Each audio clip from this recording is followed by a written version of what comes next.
Welcome to the American Valor World War II channel. Subscribe to our channel because every day we publish stories about the valor of American soldiers based on real events. Support us. Like our videos if you like what we do for you. June 7th, 1944. Dawn breaks over the rolling fields of Normandy, its pale light revealing a landscape both ancient and unchanged for centuries. The hedgerows, massive earthen walls topped with tangled vegetation, stand as silent sentinels, dividing the countryside into thousands of tiny compartments. What the French locals call le bocage appears peaceful, even picturesque in the morning mist. Private First Class Thomas Reynolds of the 29th Infantry Division stands on the edge of this terrain, his boots still damp with seawater, his ears still ringing from yesterday's carnage on Omaha Beach.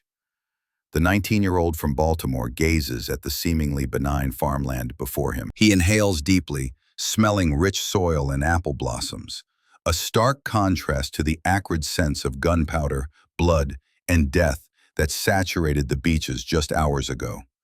"We made it through hell yesterday," whispers Sergeant Frank Harlow beside him, his voice hoarse from shouting orders above the din of battle. "Command says we push inland today. Should be easier going now." Reynolds nods, allowing himself a flicker of hope. The beach landings had been a slaughterhouse, far worse than any training had prepared them for. But they'd broken through. Surely the worst was behind them. Neither man notices the subtle signs around them. The unnatural stillness of the birds, the occasional glint of metal from distant hedgerows, the barely perceptible trails in the dewy grass leading to concealed positions.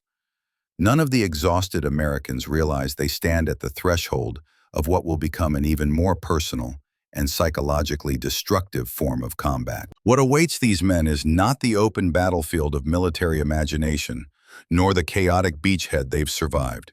It is a claustrophobic labyrinth where death can come from any direction, where the enemy remains perpetually hidden until the moment of killing, where men will fight and die in isolated pockets, often only yards from comrades who cannot reach them. Major General Charles H. Gerhardt, commander of the 29th Infantry Division, stands miles back near the beach, studying his maps with growing concern. The terrain ahead doesn't match the intelligence reports. The bocage was mentioned in briefings, but its true nature, a defensive position more formidable than any man-made fortification, was grossly underestimated. "We're going to lose 1,000 men a day in that country," he murmurs to his staff, his face grave as he traces the route inland with his finger. He doesn't yet know how prophetic these words will prove. In the coming weeks, the hedgerow country of Normandy will become a slaughterhouse more intimate and psychologically devastating than the beaches. Men will vanish into its maze, units will be cut to pieces by unseen enemies, and the living will be forced to crawl through fields fertilized with the bodies of their friends. The battle for the beaches is over. The real nightmare is about to begin. June 8th, 1944, 0600 hours. Lieutenant Colonel Robert Ploger, commander of the 121st Engineer Combat Battalion, stands ankle-deep in dew-soaked grass, surveying the first hedgerow that blocks the advance of the 29th Division. The wall of earth rises nearly 10 feet high, topped by a dense tangle of ancient trees, brush, and vines stretching another 8 feet upward. Its base is wider than a man is tall. "How the hell are we supposed to get through this?" asks Captain James Miller, one of his company commanders. Ploger runs his hand along the earthen wall. "This isn't natural. These were built centuries ago, layer by layer. The roots go down deeper than a man's height. Our intelligence completely failed to communicate what these are." The sound of approaching tanks interrupts them. A Sherman from the 747th Tank Battalion attempts to climb the hedgerow. Its treads dig into the earth, but halfway up, the tank's underbelly is exposed.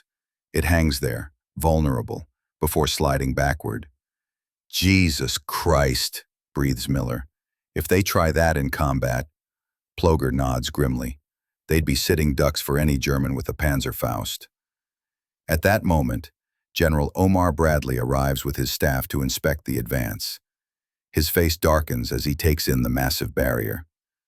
"This is the damnedest country I've seen," he declares, a statement that will be repeated throughout the American command.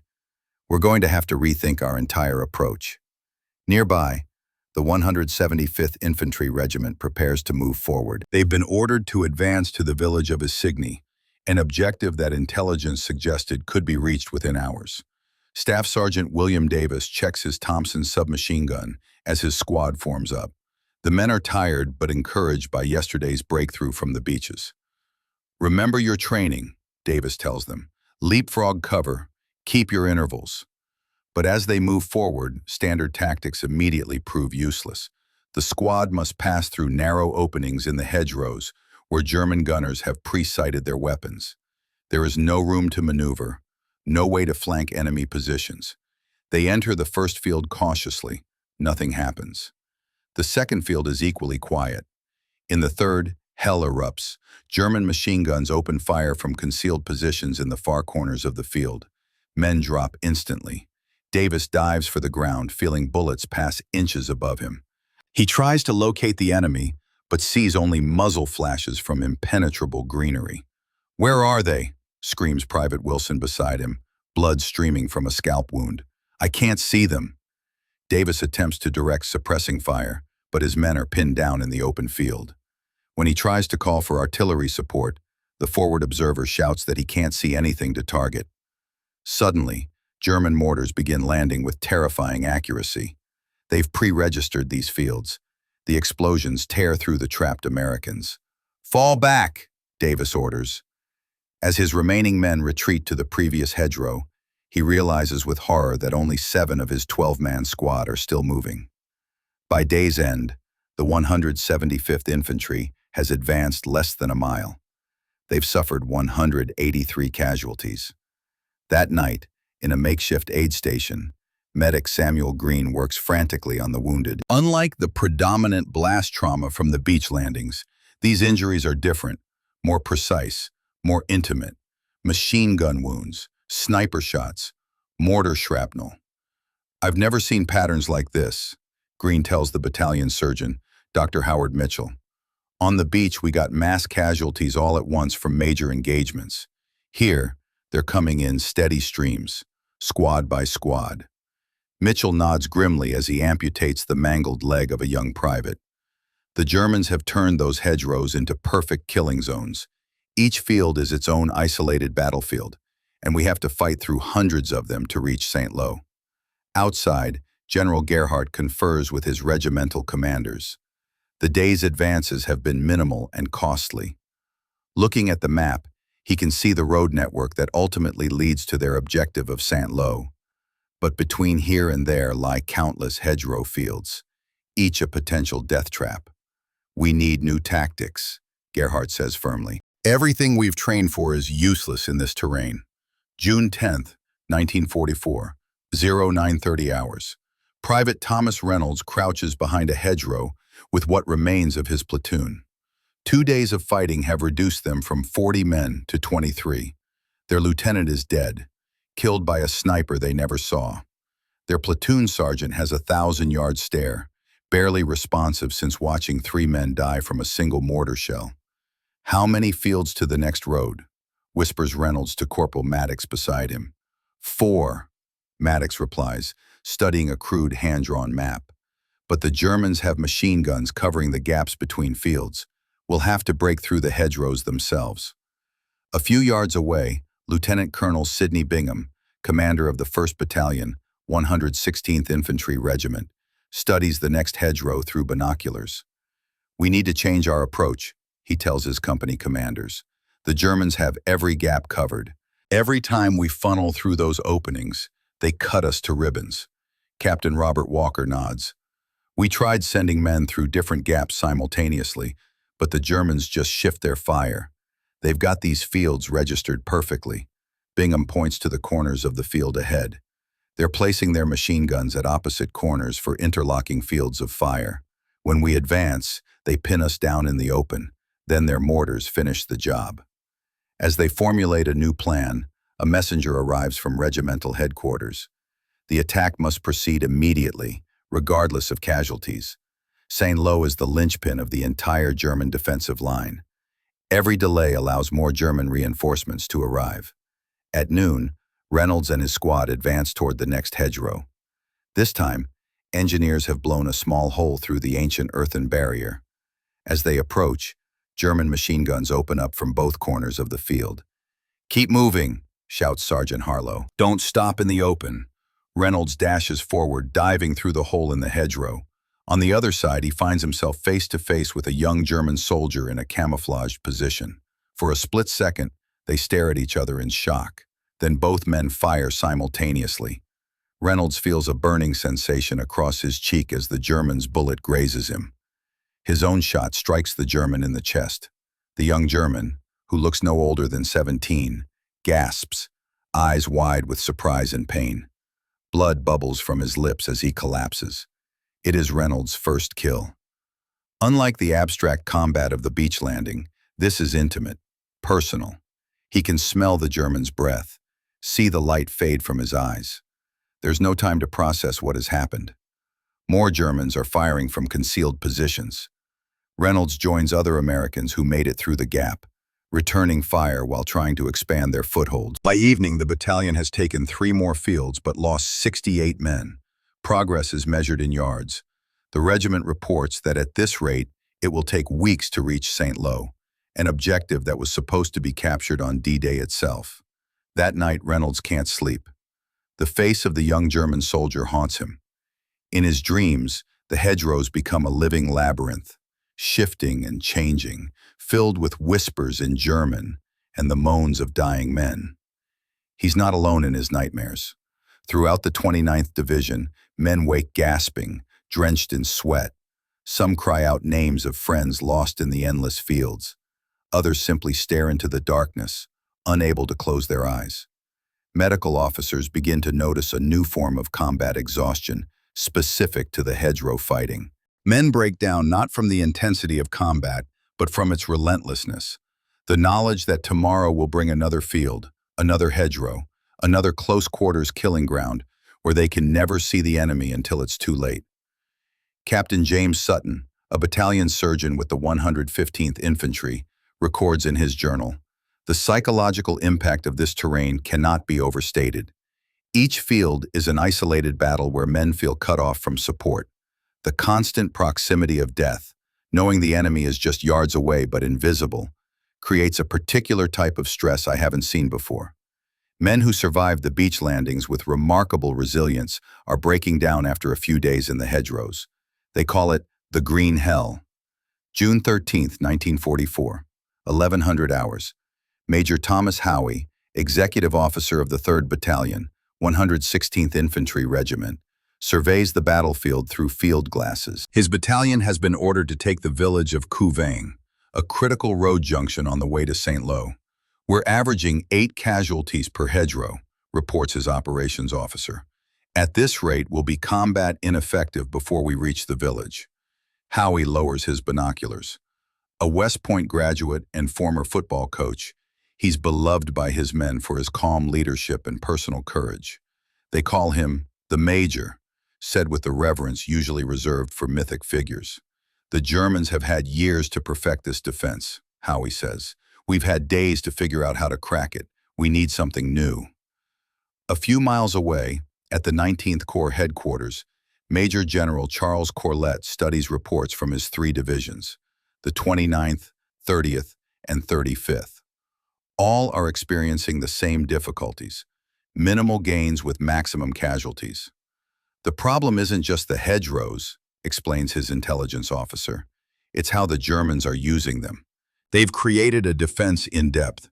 Even when we take one field, they just fall back to the next hedgerow.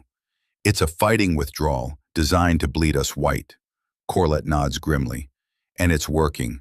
We're losing men faster than replacements can arrive." Back at the front, Sergeant Frank Harlow leads what remains of his squad toward yet another hedgerow. They've learned to move along the bases of the barriers rather than crossing open fields. It's slower but safer.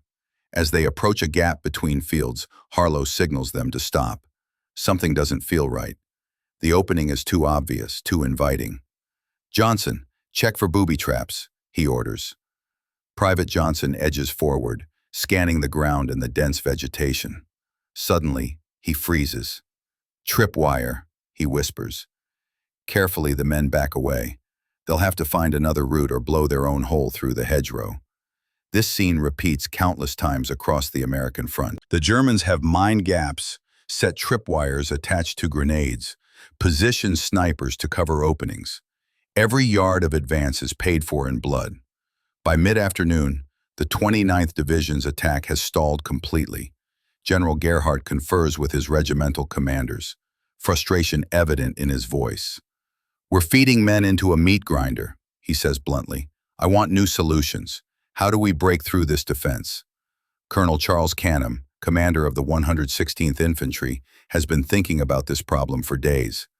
"The tanks can't get through the hedgerows without exposing their underbellies," he explains. "Our infantry can't advance without tank support. We need to find a way for tanks to punch through these barriers."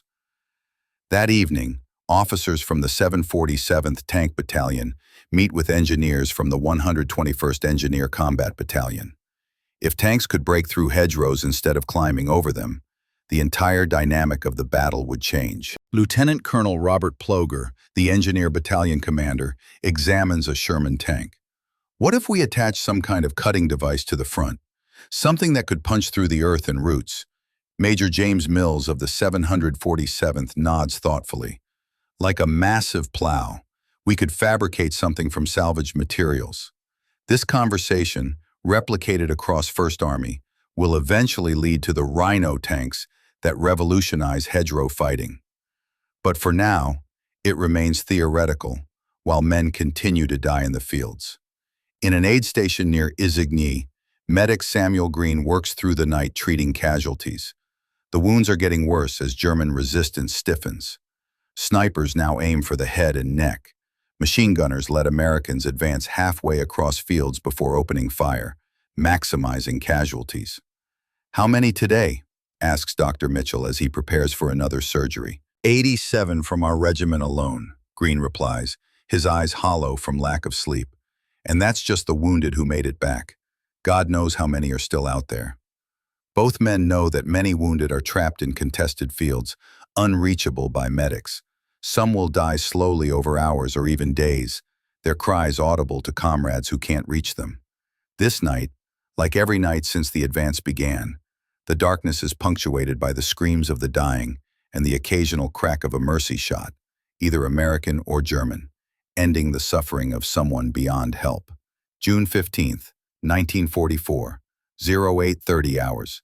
Captain William Puntenny leads Company A, 116th Infantry, through a particularly dense section of hedgerow country. His men have learned to move like ghosts, staying low, communicating with hand signals. They've been fighting for 9 straight days, and his company is down to 63 men from an original strength of 193.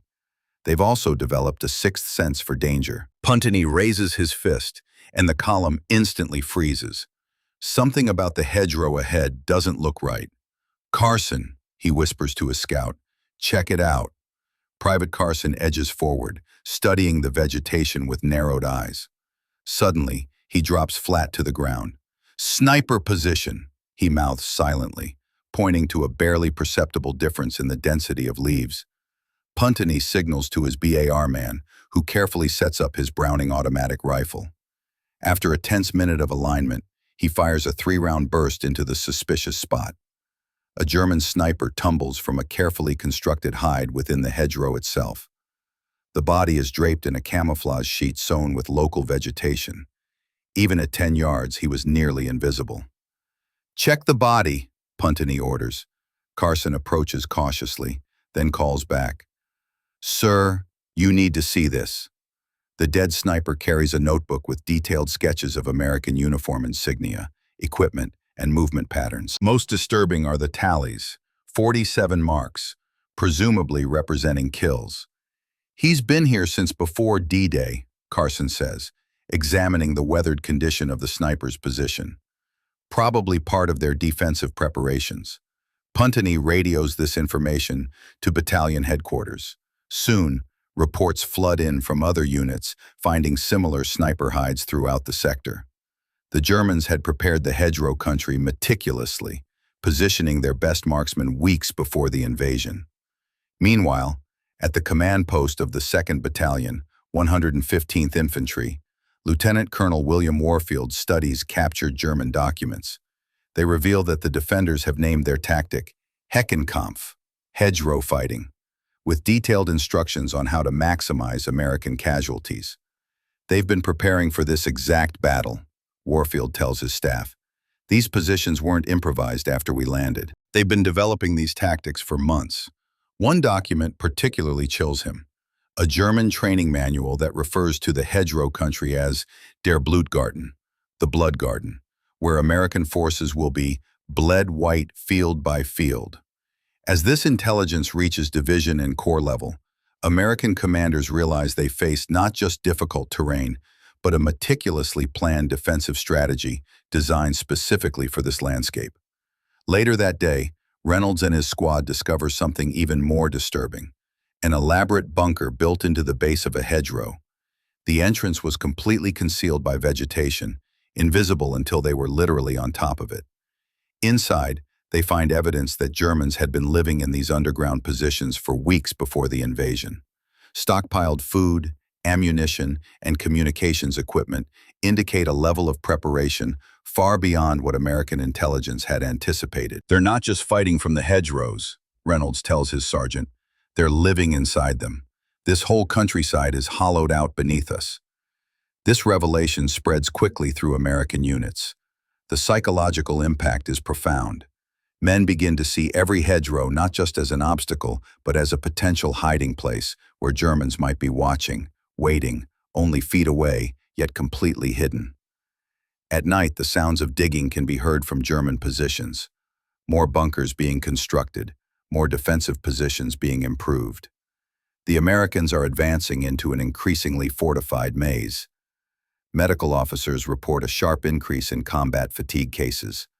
The unique stress of hedgerow fighting, the constant proximity of unseen enemies, the claustrophobic terrain, the inability to use normal tactics, is breaking men who survive the much more intense, but less psychologically taxing, beach landings. Captain James Sutton writes in his medical journal, "The most common complaint among combat exhaustion cases is not fear of death, but fear of the unseen. Men describe feeling watched constantly. Some develop paranoia that Germans are hiding inside every hedgerow, waiting to kill them the moment they turn their backs. In psychological terms, this environment maximizes the stress of constant vigilance, while minimizing the soldier's sense of agency or control." June 18, 1944, 0600 hours. The men of the 175th Infantry Regiment brace themselves as their artillery opens up on the German positions ahead. For 20 minutes, the guns pound the hedgerows with high explosives and white phosphorus. When the barrage lifts, the infantry advances, hoping to catch the Germans before they recover. But as the first platoons enter the field, they're met with the same deadly machine gun fire they've faced for days. The artillery, despite its ferocity, has done little damage to Germans protected within their earthen fortresses. Lieutenant Robert Williams watches in horror as his point squad is cut down in seconds. The men drop like puppets with cut strings, some dead before they hit the ground, others screaming and writhing in the tall grass. "Pull back!" he shouts. "Get to cover!" But there is no cover in the open field. His radio man calls frantically for smoke shells to conceal their retreat, but it will take precious minutes for the fire mission to be executed. Williams makes a split-second decision. "Second squad, covering fire. Third squad with me." He leads his men in a desperate rush toward the German position. It's suicidal, but standing still means certain death for everyone. At least movement gives them a chance. Machine gun bullets cut through their ranks. Williams feels a hammer blow to his thigh but keeps moving. Somehow he and 7 others reach the hedgerow where the German gunners are positioned. Close quarters combat erupts. Grenades, pistols, even combat knives. It's savage and intimate. Williams finds himself grappling with a German sergeant, both men covered in blood, fighting for possession of a knife. The German's face is inches from his own, their breath mingling as they struggle. Williams prevails, but the cost is devastating. Of the 15 men who charged, only 4 remain unwounded. Behind them, The rest of the platoon is pinned down in the field, taking constant casualties from other German positions. This scene repeats across the American front. Small unit actions of incredible intensity and brutality play out in isolated fields. Heroism goes unseen. Men die alone or in small groups, their final moments witnessed only by their killers. By evening, the 175th Regiment has suffered 117 casualties, taking just 7 hedgerow fields. Division headquarters calculates they've lost an average of 16.7 men per field. At that rate, they won't have enough infantry left to reach St. Lo. That night, as a light rain falls on the battlefield, medics and chaplains move among the wounded and dying. The rain washes blood into the soil, creating crimson mud that sticks to everything. Chaplain Francis Sampson of the 501st Parachute Infantry Regiment administers last rites to a dying soldier from the 29th Division. The man, barely 20 years old, has massive abdominal wounds from machine gun fire. "Tell my mother I wasn't afraid," the soldier whispers, though his trembling body betrays him. "She'll know you were brave," Sampson assures him, holding his hand until the end comes. All across the battlefield, similar scenes unfold. The personal nature of death in the hedgerows, intimate, often face-to-face, marks these men in ways different from other combat. There is no abstraction here, no distance between killer and killed. In his command post, General Gerhardt receives the day's casualty reports with growing alarm. The 29th Division has lost over 2,000 men in 12 days of fighting, with minimal territorial gains to show for it. At this rate, his entire division will be combat ineffective within 2 weeks. "We need a breakthrough," he tells his staff.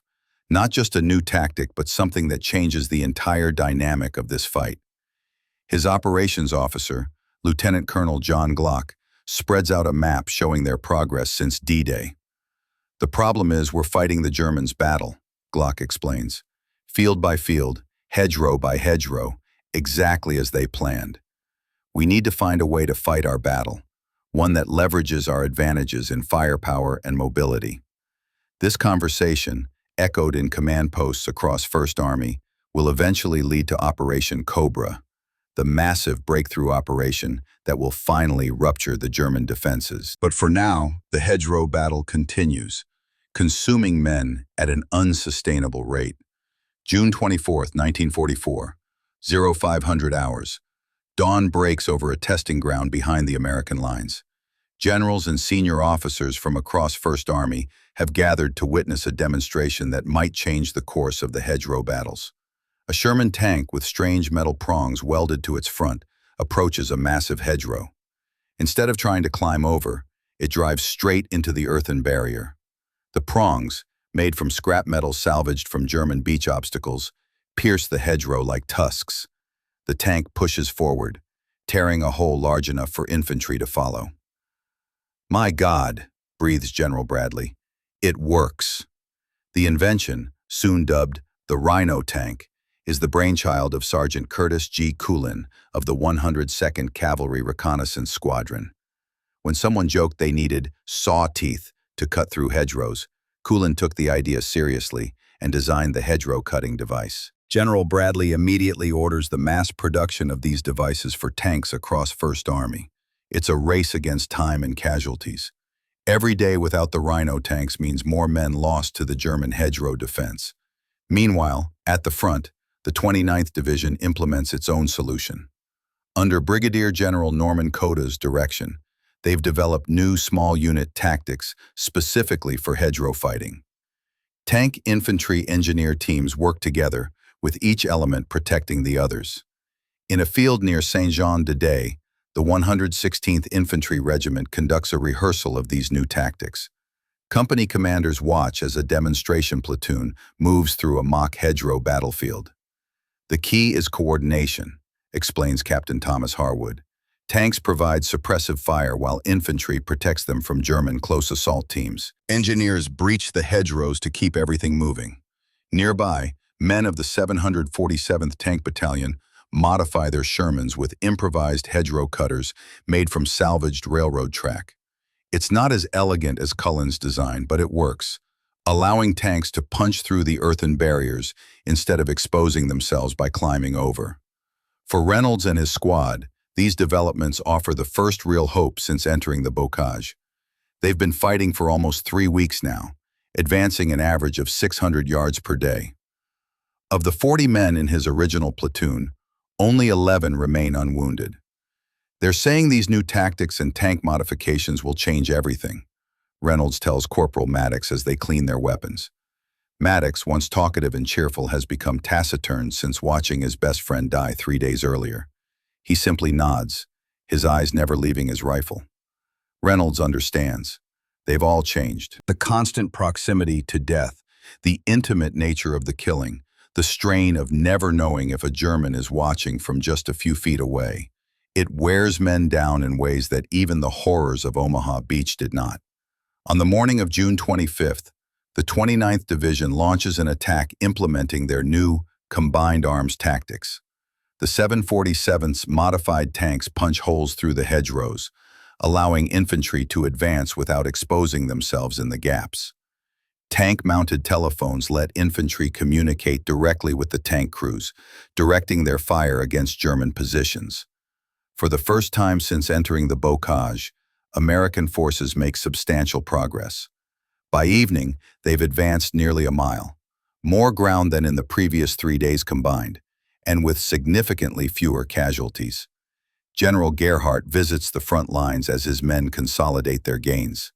He finds Major Howie, whose battalion led the successful attack. "Your men did well today," Gerhardt tells him.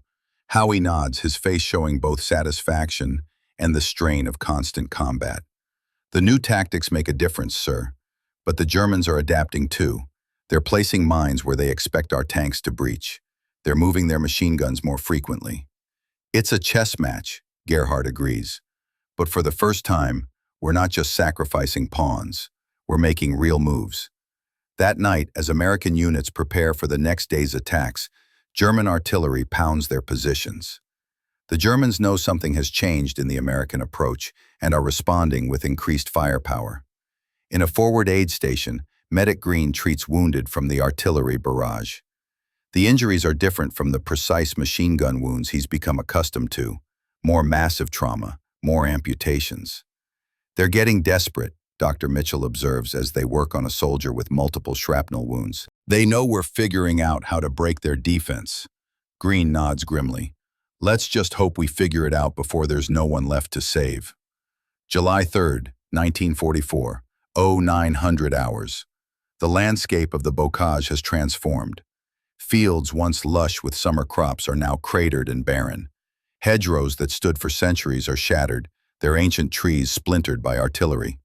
The soil itself has changed color, darkened by blood, cordite, and burning oil. Private Thomas Reynolds, now a corporal after battlefield promotions decimated his unit's leadership, leads his squad toward yet another hedgerow. After nearly a month in the bocage, they move with the instinctive caution of veterans, staying low, watching the corners where German machine guns are typically positioned, listening for the distinctive sound of a mortar round leaving its tube. A Sherman tank equipped with Cullen's hedgerow cutter moves alongside them. The cooperation between tanks and infantry has improved dramatically since the early days of the campaign. Tankers and infantrymen now function almost as a single organism, each protecting the other from the threats they're most vulnerable to. "Tank commander says there's movement in the far hedgerow," reports Private Wilson, who's manning the tank infantry telephone on the Sherman's rear deck. Reynolds signals his men to take cover while the tank fires its 75mm main gun at the suspected German position. The high explosive round tears into the hedgerow, sending dirt and vegetation skyward. Before the debris even settles, Reynolds leads his men forward. As they approach the shattered hedgerow, a wounded German soldier staggers out, hands raised in surrender. Blood streams from a head wound, and his uniform is torn and filthy. "Wasser bitte," he pleads. "Water, please."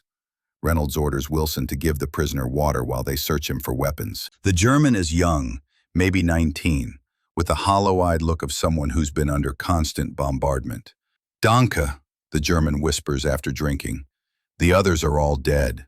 12 days we've been in this position. No food for 3 days. Artillery never stops. Reynolds feels a complex mixture of emotions: satisfaction that the German defense is cracking, pity for this broken young man, but mostly a grim determination to finish this hellish campaign. After sending the prisoner to the rear, they continue their advance. The new tactics and equipment have dramatically increased their progress, but the costs remain staggering. The 29th Division still loses hundreds of men each day to the stubborn German defense. At the 115th Infantry Regiment's command post, Colonel Eugene Taggart reviews the latest casualty reports.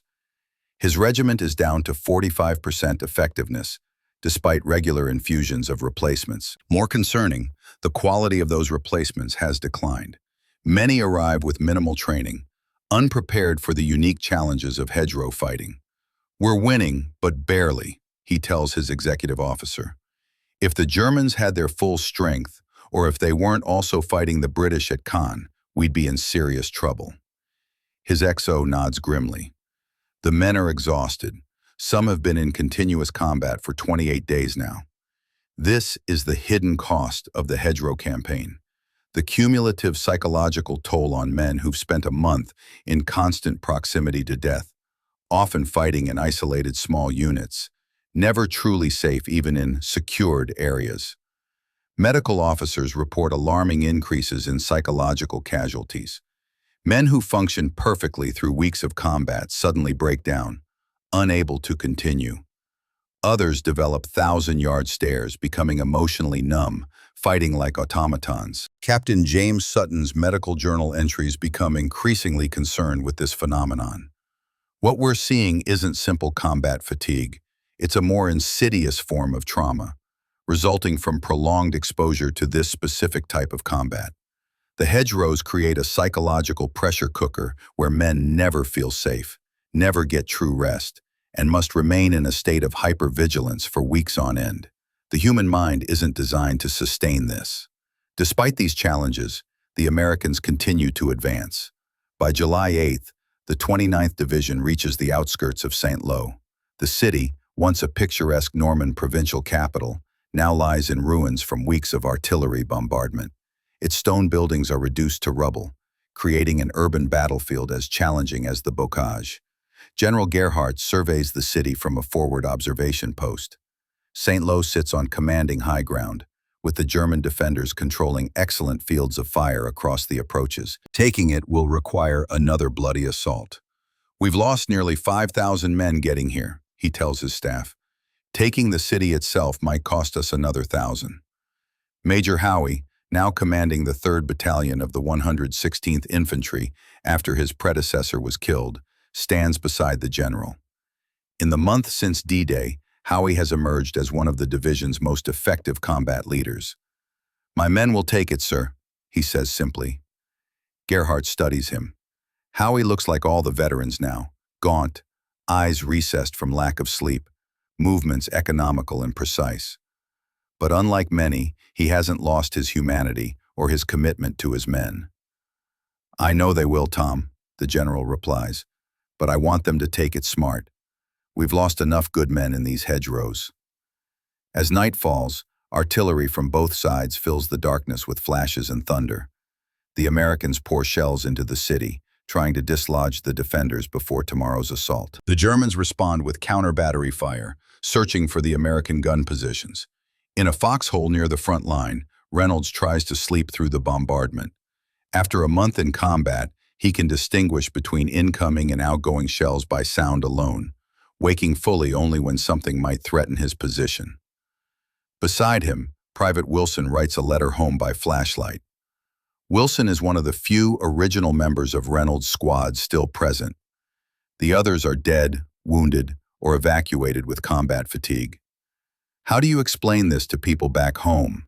Wilson asks, not looking up from his letter. Reynolds considers the question. "You don't," he finally answers. "They wouldn't understand, and we wouldn't want them to." Wilson nods, folding the letter without finishing it. Some experiences can't be translated for those who haven't lived them. The Hedgerow War will remain a private hell for those who fought here, a unique form of combat so intensely personal that it changes men in ways that conventional battle does not. As July 11th dawns, the 29th Division launches its final assault on St. Lo. The men who emerge from the bocage to attack the city bear little resemblance to the troops who landed on Omaha Beach a month earlier. They're leaner, harder, and move with the instinctive coordination of veterans. They've survived the green hell of the hedgerows, and that experience has forged them into one of the most effective fighting forces in the European theater. July 17, 1944, 1100 hours. Major Thomas Howe moves with his command group toward the front lines outside St. Lo. For 6 days, the 29th Division has battled for the city, fighting house to house, street by street. Progress has been painfully slow against determined German resistance. Yesterday, Howe received orders to take command of the 3rd Battalion, 116th Infantry, after its commander was wounded. His mission: break through to the isolated 2nd Battalion, which has been cut off in the northern outskirts of St. Lo for more than 24 hours. The men are calling it the Lost Battalion, explains Captain William Puntenny, now Howe's executive officer. They're running low on ammunition and medical supplies. German counterattacks hit them every few hours. Howe studies the map, his face grim. To reach the isolated battalion, they'll have to punch through some of the heaviest German defenses around the city. We move at 1300, he decides. I'll lead from the front. As Howe briefs his company commanders, a sense of foreboding settles over Reynolds and the other veterans. They've seen too many good officers killed trying to lead from the front. But they also understand that in this type of close-quarters combat, leadership by example is often necessary. At precisely 1300, following a devastating artillery barrage, Howe leads his battalion forward. They advance through the rubble of what was once a suburban neighborhood, now reduced to skeletal buildings and cratered streets. German resistance is fierce. Snipers fire from concealed positions in damaged buildings. Machine guns sweep the streets with interlocking fields of fire. Mortars fall with deadly accuracy. But Howe's men push forward, clearing buildings one by one, maintaining momentum despite mounting casualties. Their objective, the cut-off 2nd Battalion, is less than 400 yards ahead. As they approach a critical road junction, German machine guns open up from 3 directions simultaneously. Men drop as the deadly crossfire sweeps the street. Howe takes cover behind a shattered wall, calling for tank support on his radio. As he directs the attack, a German mortar barrage begins to fall on their position. "Incoming!" someone shouts. Reynolds dives into a shell crater as explosions erupt around them. When he looks up, he sees Howe slumped against the wall, blood spreading across his chest. "Medic!" Reynolds screams, rushing to the major's side. Green arrives within seconds, but one look at Howe's wound tells him it's fatal. Shrapnel has torn through the officer's lungs and heart. Howe seems to understand his condition.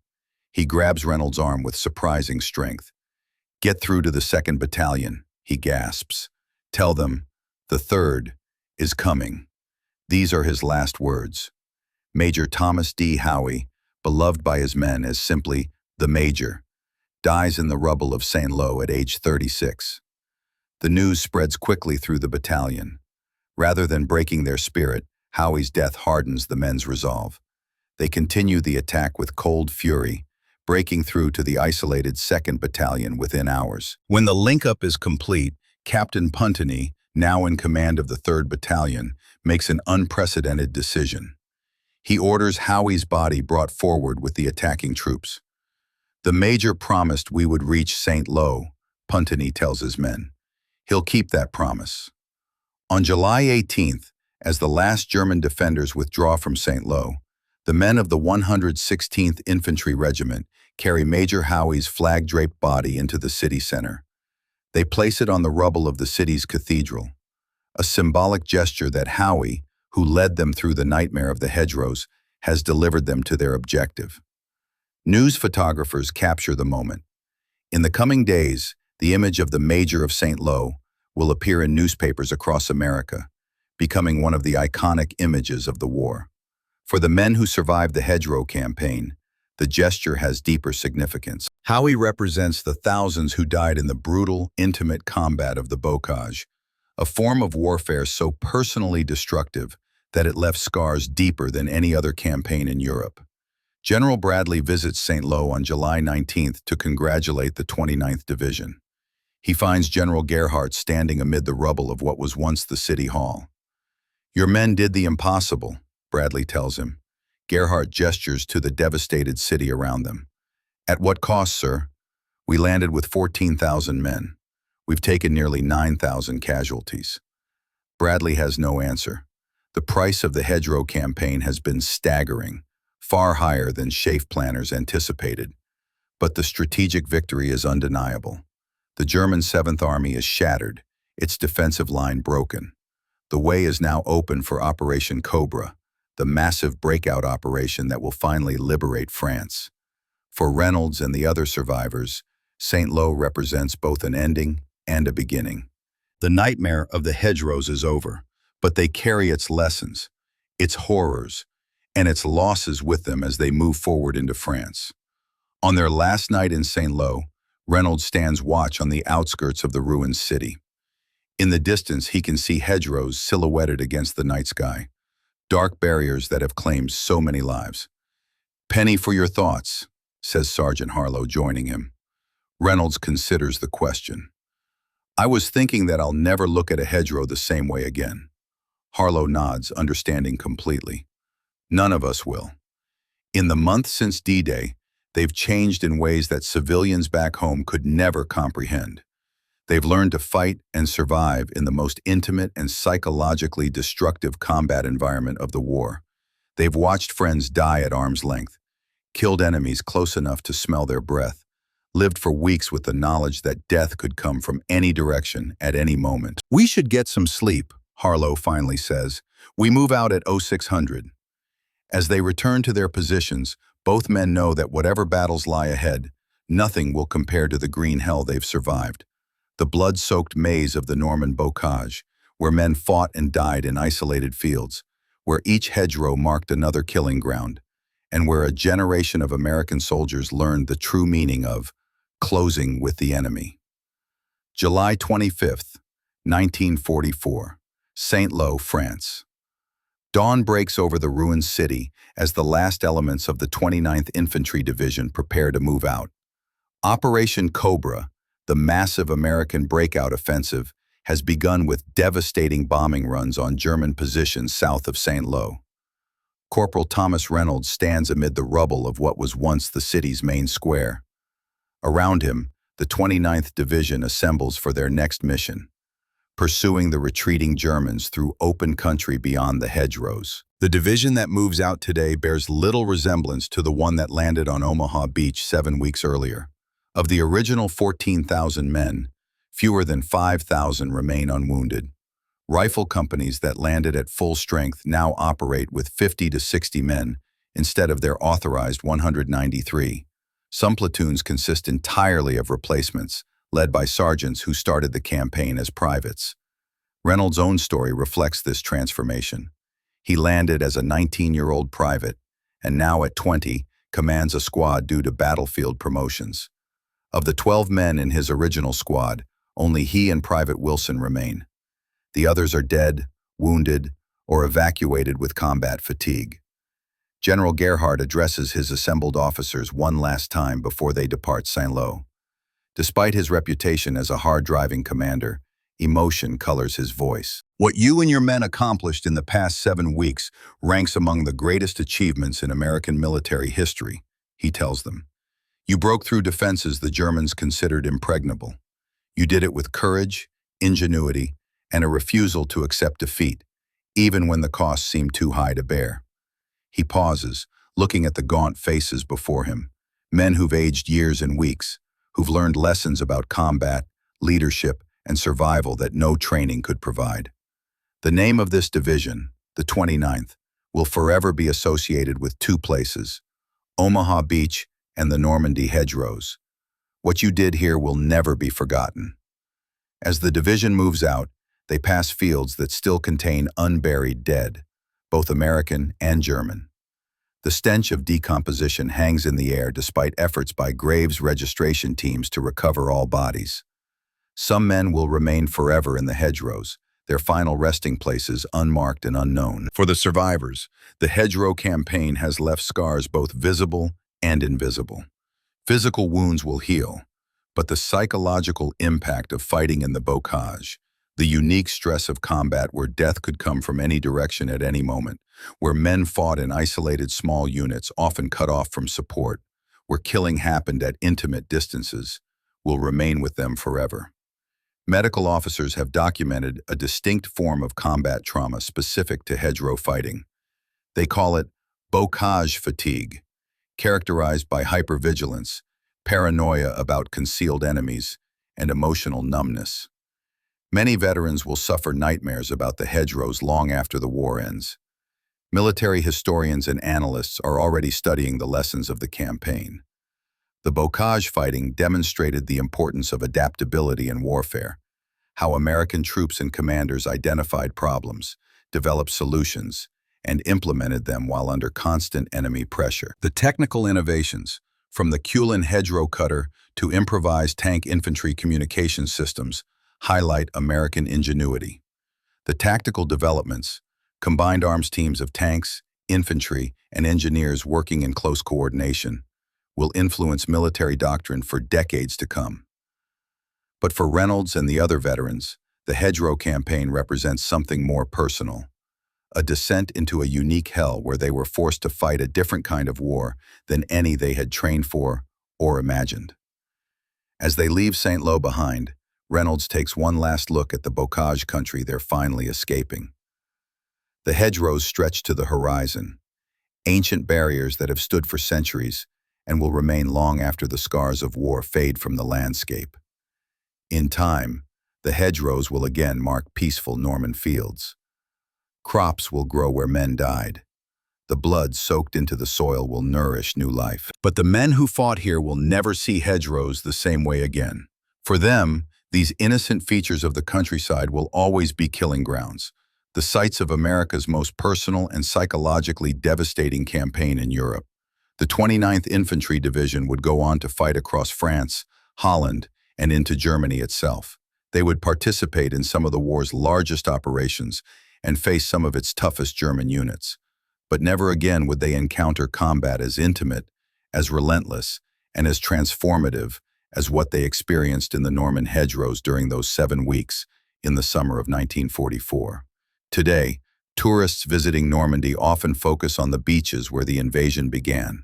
Few venture into the bocage to see where the real battle for France was fought and won, field by field, hedgerow by hedgerow, in small unit actions of incredible intensity and personal courage. There, in that green maze, American citizen soldiers faced the most psychologically destructive combat environment of the European War and emerged victorious, though forever changed by what they had experienced and witnessed.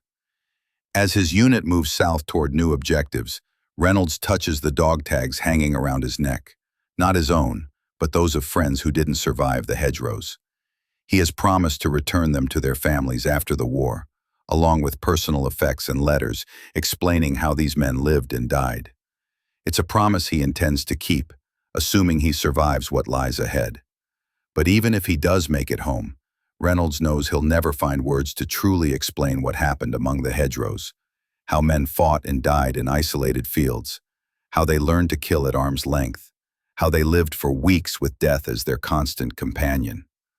Some experiences cannot be translated for those who weren't there. The Hedgerow War will remain a private nightmare for those who survived it, a campaign whose true nature can only be understood by those who face the unique horror of closing with an unseen enemy in the green hell of the Norman bocage.